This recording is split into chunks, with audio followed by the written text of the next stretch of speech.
ಯೇಸುವೆ ಸ್ತೋತ್ರ, ಯೇಸುವೆ ವಂದನೆ. ಆತ್ಮೀಯ ಸಹೋದರ ಸಹೋದರಿಯರೇ, ನಿಮಗೆಲ್ಲರಿಗೂ ಸಾಧಾರಣ ಕಾಲದ 12ನೆಯ ಭಾನುವಾರದ ಸುವಾರ್ತೆಯ ಧ್ಯಾನಕ್ಕೆ ಸ್ವಾಗತ, ಸುಸ್ವಾಗತ. ನಾವೆಲ್ಲರೂ ಪ್ರಾರ್ಥಿಸೋಣ. ಇಂದು ಜೂನ್ ತಾರೀಕು 25. ಸ್ತುತಿಗಳ ಮಧ್ಯೆ ವಾಸಿಸುವ ಸರ್ವೇಶ್ವರನೇ, ನಿಮಗೆ ಕೋಟ್ಯಾನುಕೋಟಿ ಸ್ತೋತ್ರಗಳನ್ನು ಸಲ್ಲಿಸುತ್ತೇವೆ. ಅಬ್ರಹಾಂ, ಈಸಾಕ್, ಯಾಕೋಬರ ದೇವರೇ, ನಿಮಗೆ ಸ್ತೋತ್ರ. ನಿಮ್ಮ ಆಶೀರ್ವಾದ, ನಿಮ್ಮ ಕೃಪೆ, ನಿಮ್ಮ ಕರುಣೆ ನಮಗೆ ಬೇಕಾಗಿದೆ ತಂದೆಯೇ. ಈ ಸುವಾರ್ತೆಯನ್ನು ಆಲಿಸುವಾಗ ಪ್ರಭು ಯೇಸುವೆ, ನಿಮ್ಮ ಪವಿತ್ರ ಆತ್ಮರನ್ನು ನಮ್ಮ ಮೇಲೆ ಕಳುಹಿಸಿರಿ ಮತ್ತು ನಾವು ಆಲಿಸುವ ವಾಕ್ಯಗಳು ಗ್ರಹಿಸಲು, ಅರ್ಥೈಸಲು ಮತ್ತು ಇದರ ಮೂಲಕ ನಾವು ಸೌಖ್ಯವನ್ನು ಪಡೆಯಲು ಕಾರಣವಾಗಲಿ. ಯೇಸು ಕ್ರಿಸ್ತರ ನಾಮದಲ್ಲಿ ಪ್ರಾರ್ಥಿಸುತ್ತೇನೆ, ಆಮೆನ್. ಮೊದಲನೆಯ ವಾಚನ ಯೆರೆಮೀಯ ಪ್ರವಾದಿಯ ಗ್ರಂಥದಿಂದ, ಅಧ್ಯಾಯ 20, ವಾಕ್ಯಗಳು 10ರಿಂದ 13. ಸುತ್ತಮುತ್ತಲೂ ದಿಗಿಲೆಂದರೆ ದಿಗಿಲು, ಬನ್ನಿ ಇವನ ಮೇಲೆ ಚಾಡಿ ಹೇಳಿ ನಾವು ಹೇಳುವೆವು ಎಂದು ಗುಸುಗುಟ್ಟುತ್ತಿರುವರು ಬಹುಜನರು. ಇವನು ಎಡವಿ ಬೀಳಲಿ, ನಾವು ಹೊಂಚಿ ನೋಡುವೆವು ಎನ್ನುತ್ತಿರುವವರು ನನ್ನ ಆಪ್ತ ಮಿತ್ರರೆಲ್ಲರೂ. ಇವನು ಸಿಕ್ಕಿ ಬೀಳಲಿ, ಆಗ ಗೆದ್ದು ಮುಯಿ ತೀರಿಸಿಕೊಳ್ಳುವೆವು ಎಂದುಕೊಳ್ಳುತ್ತಿರುವವರು ತಮ್ಮ ತಮ್ಮೊಳಗೆ. ಆದರೆ ನನ್ನ ಸಂಗಡ ಇರುವರು ಸರ್ವೇಶ್ವರ ಭಯಂಕರ ಶೂರನಂತೆ. ನನ್ನ ಹಿಂಸಕರು ಮುಗ್ಗರಿಸಿ ಬೀಳುವರು, ಜಯ ಸಾಧಿಸದೆ. ನಾಚಿಕೆಗೆ ಈಡಾಗುವರು, ತಮ್ಮ ಯೋಜನೆ ಕೈಗೂಡದೆ. ಶಾಶ್ವತ ಅವಮಾನಕ್ಕೆ ಗುರಿಯಾಗುವರು, ಎಂದಿಗೂ ಮರೆಯಲಾಗದಂತೆ. ಸರ್ವಶಕ್ತರಾದ ಸರ್ವೇಶ್ವರ, ನೀವು ಸತ್ಪುರುಷರನ್ನು ಪರಿಶೋಧಿಸುವವರು, ಅಂತರಿಂದ್ರಿಯಗಳನ್ನು ಅಂತರಾಳವನ್ನು ವೀಕ್ಷಿಸುವವರು. ನನ್ನ ವ್ಯಾಜ್ಯವನ್ನು ನಿಮಗೆ ಅರಿಕೆ ಮಾಡಿರುವೆನು. ನನ್ನ ಹಿಂಸಕರಿಗೆ ನೀವು ವಿಧಿಸುವ ಪ್ರತಿದಂಡನೆಯನ್ನು ನಾನು ನೋಡುವಂತೆ ಮಾಡಿ. ಸರ್ವೇಶ್ವರನನ್ನು ಸ್ತುತಿಸಿರಿ, ಸರ್ವೇಶ್ವರನನ್ನು ಸಂಕೀರ್ತಿಸಿರಿ. ಅವರು ಬಡವರ ಪ್ರಾಣವನ್ನು ಬಿಡಿಸಿದ್ದಾರೆ ಕೆಡುಕರ ಕೈಯಿಂದ. ಕೀರ್ತನೆ 69. ಪ್ರೀತಿಮಯ ದೇವ, ಸದುತ್ತರ ನೀಡೆನಗೆ. ನಿನಗಾಗಿಯೇ ನಾ ನಿಂದೆಗೊಳಗಾದೆನಯ್ಯ, ನಾಚಿಕೆಯಿಂದಲೇ ಮುಖ ಮುಚ್ಚಿಕೊಂಡೇನಯ್ಯ. ನನ್ನವರಿಗೆ ನಾನು ಅನ್ಯನಾದೆನಯ್ಯ, ಒಡ ಹುಟ್ಟಿದವರಿಗೆ ಹೊರಗಿನವನಾದೆನಯ್ಯ. ಅಗ್ನಿಯಂತೆನ್ನ ದಹಿಸುತ್ತಿದೆ ನಿನ್ನ ಆಲಯದ ಅಭಿಮಾನ, ಎನ್ನ ಮೇಲೆರಗಿದೆ ನಿನ್ನ ಕಡು ದ್ರೋಹಿಗಳ ದೂಷಣ. ಪ್ರೀತಿಮಯ ದೇವ, ಸದುತ್ತರ ನೀಡೆನಗೆ. ಪ್ರಸನ್ನ ಕಾಲದಲ್ಲಿ ಪ್ರಭು, ನಾ ಮೊರೆ ಇಡುತ್ತಿರುವೆ ನಿನಗೆ. ಪ್ರೀತಿಮಯ ದೇವ, ಜೀವೋದ್ಧಾರಕ, ಸದುತ್ತರ ನೀಡೆನಗೆ. ಆಲಿಸೆನ್ನ ಪ್ರಭು, ನಿನ್ನ ಪ್ರೀತಿ ಸುಮಧುರ. ಕಟಾಕ್ಷಿಸೆನ್ನನು ದೇವ, ಕರುಣಾಸಾಗರ. ಪ್ರೀತಿಮಯ ದೇವ, ಸದುತ್ತರ ನೀಡೆನಗೆ. ಇದನ್ನರಿತು ದೀನದಲಿತರು ಆನಂದಗೊಳ್ಳಲಿ, ದೇವನನ್ನು ಅರಸುವವರು ಪುನಶ್ಚೇತನಗೊಳ್ಳಲಿ. ಬಡಬಗ್ಗರ ಮೊರೆಗೆ ಪ್ರಭು ಕಿವಿಗೊಡದಿರನು, ಭೂಮ್ಯಾಕಾಶಗಳು ಆತನನ್ನು ಕೊಂಡಾಡಲಿ. ಸಾಗರಗಳು ಜಲಚರಗಳು ಆತನನ್ನು ಭಜಿಸಲಿ. ಪ್ರೀತಿಮಯ ದೇವ, ಸದುತ್ತರ ನೀಡೆನಗೆ. ರೋಮನರಿಗೆ ಬರೆದ ಪತ್ರಿಕೆ 5ನೇ ಅಧ್ಯಾಯ, ವಾಕ್ಯ 12ರಿಂದ 15. ಸಹೋದರರೇ, ಒಬ್ಬ ಮನುಷ್ಯನಿಂದಲೇ ಪಾಪದಿಂದ ಮರಣ ಈ ಲೋಕವನ್ನು ಪ್ರವೇಶಿಸಿದವು. ಎಲ್ಲರೂ ಪಾಪ ಮಾಡಿದ್ದರಿಂದ ಮರಣವು ಎಲ್ಲರಿಗೂ ಪ್ರಾಪ್ತಿಯಾಯಿತು. ಧರ್ಮಶಾಸ್ತ್ರವನ್ನು ಕೊಡುವುದಕ್ಕೆ ಮೊದಲೇ ಪಾಪವು ಲೋಕದಲ್ಲಿತ್ತು. ಆದರೆ ಧರ್ಮಶಾಸ್ತ್ರ ಇಲ್ಲದೆ ಇದ್ದುದರಿಂದ ಪಾಪವನ್ನು ಗಣನೆಗೆ ತಂದುಕೊಳ್ಳಲಾಗಲಿಲ್ಲ. ಆದರೂ ಆದಾಮನ ಕಾಲದಿಂದ ಮೋಶೆಯ ಕಾಲದವರೆಗೂ ಮರಣವು ದಬ್ಬಾಳಿಕೆ ನಡೆಸುತ್ತಿತ್ತು. ದೇವರ ಆಜ್ಞಾವಿಧಿಗಳನ್ನು ಮೀರಿ ಆದಾಮನು ಮಾಡಿದ ಪಾಪಕ್ಕೆ ಸಮನಾದ ಪಾಪವನ್ನು ಮಾಡದೇ ಇದ್ದವರ ಮೇಲೆಯೂ ಮರಣದ ಆಳ್ವಿಕೆ ನಡೆಯುತ್ತಿತ್ತು. ಆದಾಮನು ಮುಂಬರಲಿದ್ದ ಮಹಾತ್ಮನ ಮುನ್ಸೂಚನೆಯಾಗಿದ್ದಾನೆ.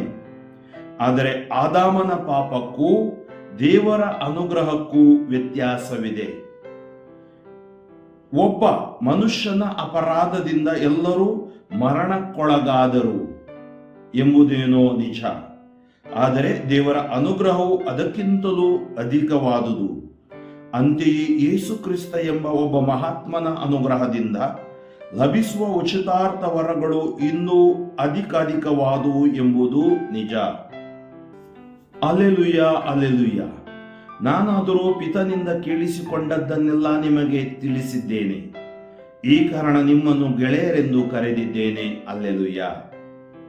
ಶುಭ ಸಂದೇಶ ಮತ್ತಾಯ 10 ವಾಕ್ಯಗಳು 26-33. ಆ ಕಾಲದಲ್ಲಿ ಯೇಸು ತಮ್ಮ ಶಿಷ್ಯರಿಗೆ ಹೀಗೆಂದರು: ಜನರಿಗೆ ಭಯಪಡಬೇಡಿ. ಮುಚ್ಚುಮರೆ ಆಗಿರುವುದೆಲ್ಲ ಬಟ್ಟ ಬಯಲಾಗುವುದು, ಗುಟ್ಟಾಗಿ ಇರುವುದೆಲ್ಲ ರಟ್ಟಾಗುವುದು. ನಾನು ಕತ್ತಲಲ್ಲಿ ಹೇಳುವುದನ್ನು ನೀವು ಬೆಳಕಿನಲ್ಲಿ ಪ್ರಚುರಪಡಿಸಿರಿ. ಕಿವಿ ಮಾತಾಗಿ ಕೇಳಿದ್ದನ್ನು ಮನೆ ಮಾಳಿಗೆಯ ಮೇಲೆ ನಿಂತು ಸಾರಿರಿ.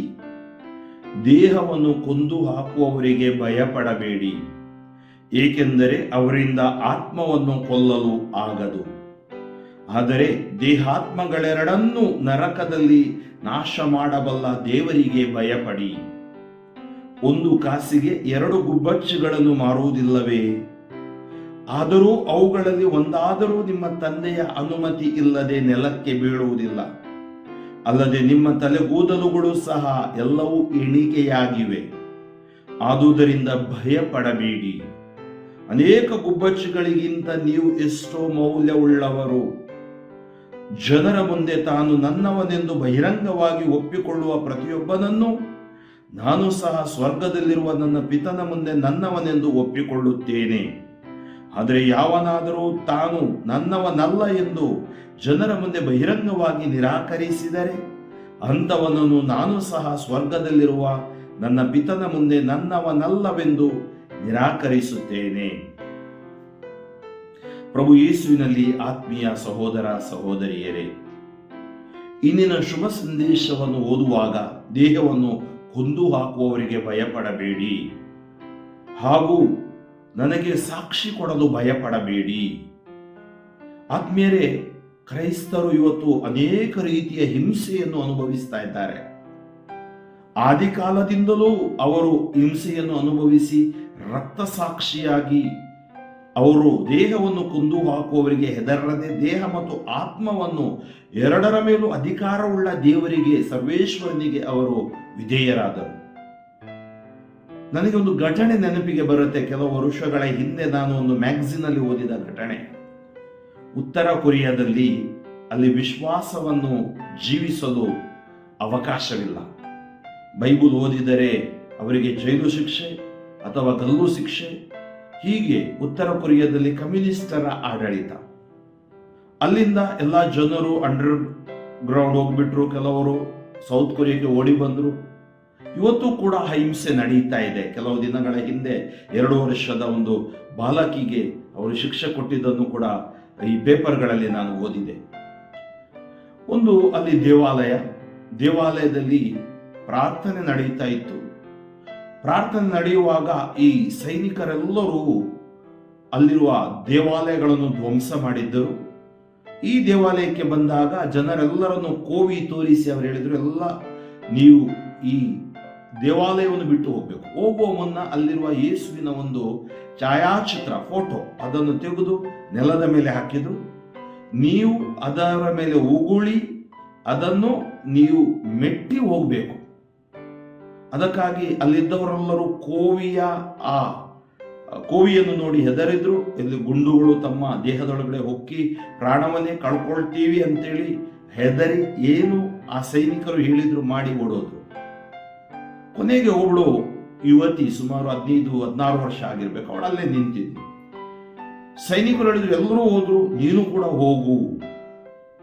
ಆಕೆ ಯೇಸುವಿನ ಹತ್ತಿರ ಬಂದು ಆ ಛಾಯಾಚಿತ್ರದ ಮುಂದೆ ಮಂಡಿಯೂರಿ ತನ್ನ ಬಟ್ಟೆಯಿಂದ ಅದರ ಮೇಲಿರುವ ಉಗುಳನ್ನು ಮತ್ತು ಜನರು ಮೆಟ್ಟಿ ಹೋದ ಧೂಳನ್ನು ತೆಗೆದು ಆಕೆ ಆ ಛಾಯಾಚಿತ್ರದಲ್ಲಿರುವ ಪ್ರಭು ಯೇಸುವಿಗೆ ಮುತ್ತಿಟ್ಟು ಆಕೆ ಹೇಳಿದ್ಲು, ಪ್ರಭು ಯೇಸುವೆ,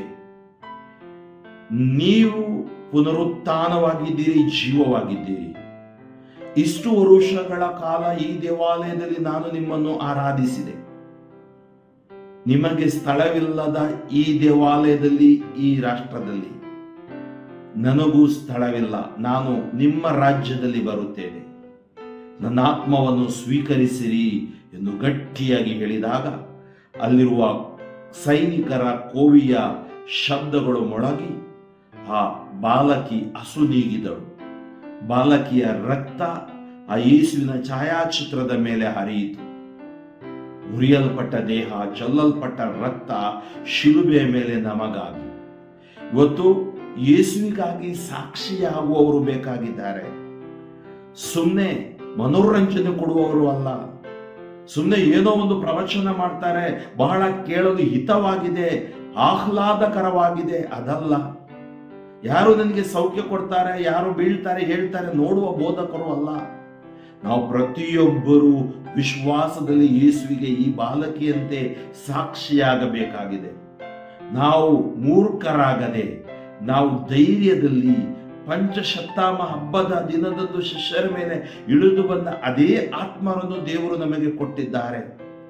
ನೀವು ನೋಡಿ, ಅವಮಾನಗಳು ಸಹಜ. ಮೊದಲನೇ ವಾಚನದಲ್ಲಿ ದಿಗಿಲೆಂದರೆ ದಿಗಿಲು, ಇವನ ಮೇಲೆ ಚಾಡಿ ಹೇಳೋಣ. ಯೆರೆಮೀಯನು ತಾನು ಅನುಭವಿಸಿದ ಅವಮಾನದ ಕುರಿತು ನಮಗೆ ಹೇಳ್ತಾ ಇದ್ದಾನೆ. ಇವತ್ತು ಕೂಡ ಅಂತ ಅವಮಾನಗಳು ಇವೆ. ಆದರೆ ಸರ್ವೇಶ್ವರನಾದ ದೇವರು ಅವನ ಜೊತೆಗೆ ಇದ್ದರು. ಬಡವರ ಪ್ರಾಣವನ್ನು ಕೆಡುಕರ ಕೈಯಿಂದ ದೇವರು ರಕ್ಷಿಸುತ್ತಾರೆ. ಮತ್ತು ಪ್ರೀತಿಮಯ ದೇವರು ಕೀರ್ತನೆ ಹೇಳುತ್ತೆ ನಮಗೆ ಸದುತ್ತರವನ್ನು ದಯಪಾಲಿಸುತ್ತಾರೆ. ಹಾಗೆಯೇ ಒಬ್ಬ ಮನುಷ್ಯನಿಂದಲೇ ಪಾಪ ಬಂತು, ಒಬ್ಬ ಮನುಷ್ಯನಿಂದಲೇ ನಮಗೆ ಬಿಡುಗಡೆಯು ದೊರಕಿತು ಅಂತೇಳಿ ನಮ್ಮೆಲ್ಲರ ಅಪರಾಧಗಳನ್ನು ಯೇಸು ಕ್ಷಮಿಸಿದ್ದಾರೆ. ಆದ್ದರಿಂದ ನಾವು ಯೇಸುವಿಗೆ ಸೇರಿದವರು ಎಂಬ ಸಂದೇಶವನ್ನು ಇಂದಿನ ವಾಚನಗಳು ಶುಭ ಸಂದೇಶ ನಮಗೆ ಕೊಡುತ್ತವೆ.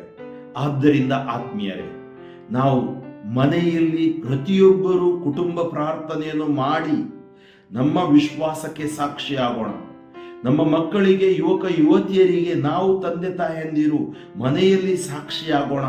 ಏನೇ ಕಾರಣವಿದ್ದರೂ ಪ್ರಾರ್ಥನೆಯನ್ನು ನಾವು ನಿಲ್ಲಿಸಬಾರದು, ದೇವರ ವಾಕ್ಯ ಓದುವುದನ್ನು ನಿಲ್ಲಿಸಬಾರದು.